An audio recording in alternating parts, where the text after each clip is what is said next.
लोकसभा की हारी सीटों पर भाजपा ने तैयार की अपनी रणनीति। 14 सीटों के लिए केंद्रीय मंत्रियों को जिम्मेदारी सौंपी गई है। अश्विनी वैष्णव, नरेंद्र सिंह तोमर, जितेंद्र सिंह को अहम जिम्मेदारी सौंपी गई है। देखिए, बड़ी खबर आपको बता रहे हैं। लोकसभा की हारी जो सीटें, उन पर भाजपा ने अपनी जो रणनीति है उसको आगे बढ़ाना शुरू कर दिया है और इसके लिए 14 सीटों के लिए आप समझिए केंद्रीय मंत्रियों को जिम्मेदारी सौंपी गई है। कौन कौन से वो केंद्रीय मंत्री हैं, नाम जान लीजिए। अश्विनी वैष्णव है, नरेंद्र सिंह तोमर है, जितेंद्र सिंह को नई जिम्मेदारी मिली है। ये जिम्मेदारियां दी गई हैं। केंद्रीय शिक्षा राज्य मंत्री अन्नपूर्णा देवी को भी जिम्मा मिला है और प्रभारी मंत्री क्षेत्र में 3-3 दिन राजनीतिक स्थितियों का अध्ययन करेंगे। जो प्रभारी मंत्री बनाए गए हैं वो 3-3 दिन राजनीतिक स्थितियों का वहां पर अध्ययन करेंगे, देखेंगे किस तरीके से चीजें बन रही हैं और किस तरीके से पूरा माहौल वहां पर है, ये जानने की कोशिश की जाएगी। 2024 की ये तैयारी है, आप समझिए।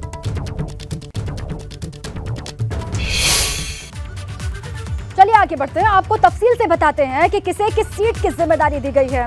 अश्विनी वैष्णव, ये देखिए, रेल मंत्री, सहारनपुर, नगीना और बिजनौर की जिम्मेदारी इनको दी गई है। वैसे रेल मंत्री हैं। इसके अलावा आगे बढ़ी, नरेंद्र सिंह तोमर का नाम है, केंद्रीय कृषि मंत्री हैं, इनको जिम्मेदारी मिली है। रायबरेली, श्रावस्ती, अंबेडकर नगर और मऊ घोसी। इसके अलावा जितेंद्र सिंह राज्य मंत्री पीएमओ है। मुरादाबाद, अमरोहा, संभल, मैनपुरी की जिम्मेदारी इनको सौंपी गई है। अन्नपूर्णा देवी को केंद्रीय शिक्षा राज्य मंत्री ये है। जौनपुर, गाजीपुर और लालगंज की जिम्मेदारी मिली है। तो यहाँ पर ये जाएंगे, देखेंगे किस तरीके से परिस्थितियां बन रही हैं, 2024 को लेकर माहौल किस तरीके का है, ये जानने की ये सभी कोशिश करेंगे। हमारे साथी शैलेश लगातार हमारे साथ बने हुए हैं, उन्हीं का एक बार फिर से रुख कर लेते हैं। शैलेश, देखिए, 2024 की रणनीति किस तरीके से आगे बढ़ रही है, किस तरीके से उसको धार दिया जा रहा है। ये तस्वीरें हमने जो बताई है केंद्रीय मंत्रियों की, ये समझ में आ रहा है कि इनको जिम्मेदारी दी गई है और वहां पर जाकर के भापेंगे कि किस तरीके से काम हो रहा है अलग अलग जिलों में। शैलेश।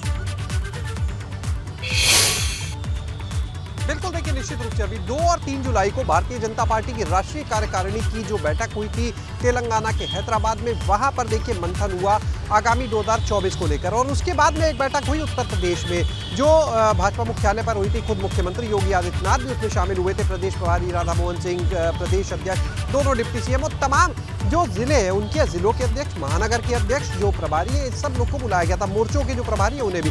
और वहां पर एक रणनीति तैयार की गई कि आखिर कैसे उन 14 सीटों पर कमल अब खिलाना है जो फिलहाल भारतीय जनता पार्टी के पास नहीं है, क्योंकि इससे पहले देखिए 16 ऐसी सीटें थी, लेकिन उसमें से रामपुर और आजमगढ़ की जो सीट थी उस पर इस बार कमल खिल गया उपचुनाव में।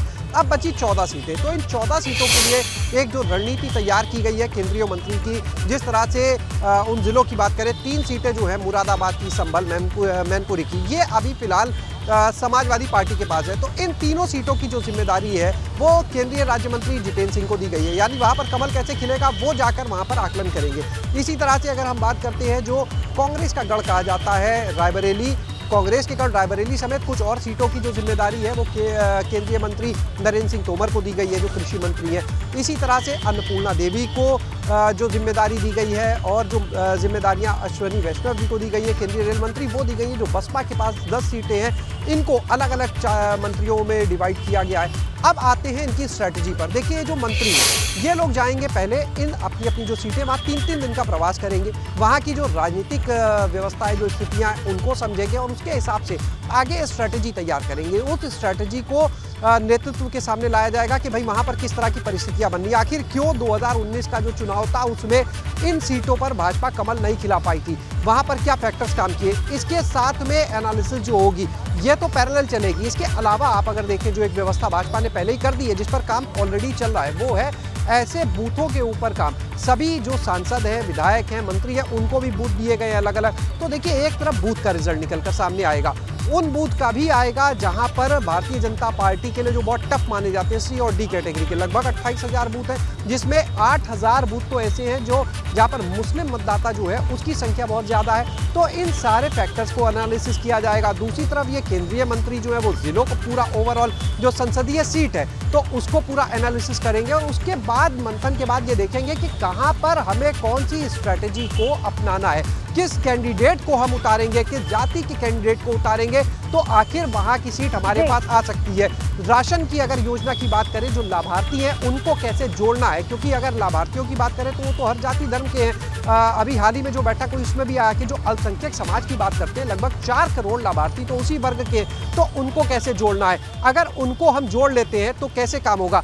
अल्पसंख्यक बूथों को लेकर देखिए एक बहुत खास स्ट्रेटेजी चल रही है, वो भी हम बताना चाहेंगे दर्शकों को कि जो अल्पसंख्यक मोर्चा है उसने एक स्ट्रेटेजी बनाई है, केंद्रीय जो भाजपा का प्रदेश नेतृत्व है उसके साथ में, कि जो ऐसे लगभग 8000 बूथ हैं जहां पर मुस्लिम मतदाता है, जहां पर भाजपा कभी नहीं जीतती है, अगर मान ले तो उन बूथों पर अगर 100 लाभार्थियों को भी जोड़ लिया जाए और वो 100 लाभार्थी 1 से 2 लोग को भी अपने साथ लेकर आते हैं, तो एक एक बूथ पर 200 से 300 वोट जो है वो पार्टी को मिल जाएगा, यानी वो फाइट करने की स्थिति में आ जाएगी। तो ये वो बिल्कुल ठीक है शैलेश, जिनको केंद्र की और राज्य की सरकार की योजनाओं का फायदा मिल रहा है, जो लाभार्थी हैं उनको वोटर्स में तब्दील कैसे किया जाए, इस पर काम हो रहा है। और जहां पर जीत मिली वहां पर स्थिति बेहतर हो, इस पर तो काम है ही, लेकिन जहां पर हार के फैक्टर जो रहे हैं, जहां पर हार का सामना करना पड़ा, वहां पर कमी क्या रही, खामी क्या रही, इस पर फोकस है और इसीलिए ही केंद्रीय मंत्रियों को जिम्मेदारी सौंपी गई है। बुंदेलखंड के लोगों को 2 दिन के बाद एक्सप्रेसवे की सौगात मिलने वाली है।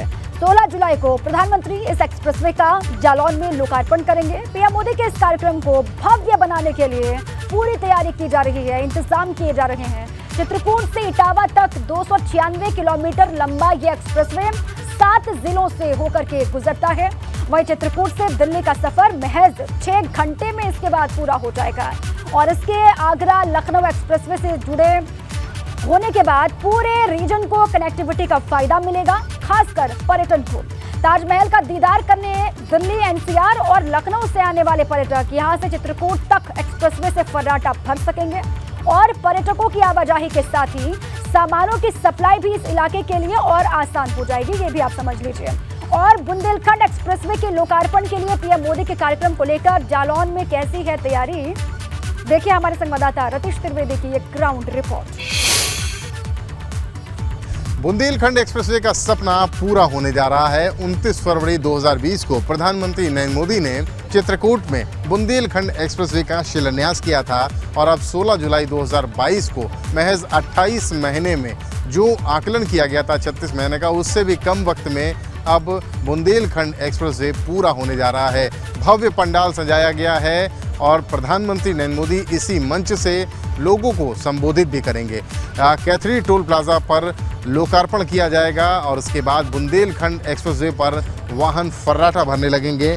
उत्तर प्रदेश को अब एक्सप्रेसवे प्रदेश इसीलिए कहा जाने लगा है क्योंकि 5वां एक्सप्रेसवे अब बनकर पूरी तरह से तैयार हो चुका है।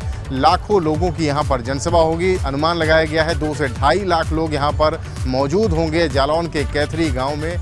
और ये हम आपको तस्वीरें दिखा रहे हैं मंच से, जिस मंच पर प्रधानमंत्री नरेंद्र मोदी और मुख्यमंत्री योगी आदित्यनाथ मौजूद होंगे बुंदेलखंड एक्सप्रेसवे का लोकार्पण करने के लिए। और ये वाटरप्रूफ पंडाल लगाया गया है। 2 से 2.5 लाख लोग यहाँ पर उपस्थित होंगे। उनकी उपस्थिति में वो साक्षी बनेंगे इस पल का जब बुंदेलखंड एक्सप्रेसवे की सौगात दी जाएगी। बड़ी बुलंद सौगात और बुंदेलखंड क्षेत्र के सर्वांगीण विकास में मददगार बताया जा रहा है ये एक्सप्रेसवे। बुंदेलखंड एक्सप्रेसवे के लोकार्पण के लिए बुंदेलखंड वासियों में खुशी की लहर है और मुख्यमंत्री ने बुंदेलखंड के एक्सप्रेसवे को विकास की धुरी बताया है।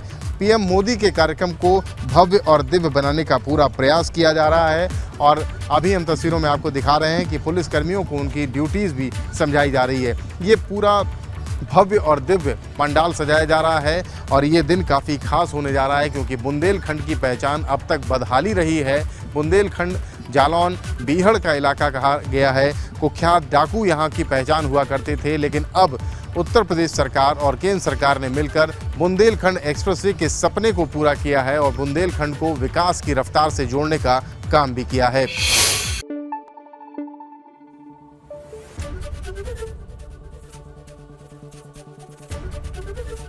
एबीपी गंगा, खबर आपकी, जुबान आपकी।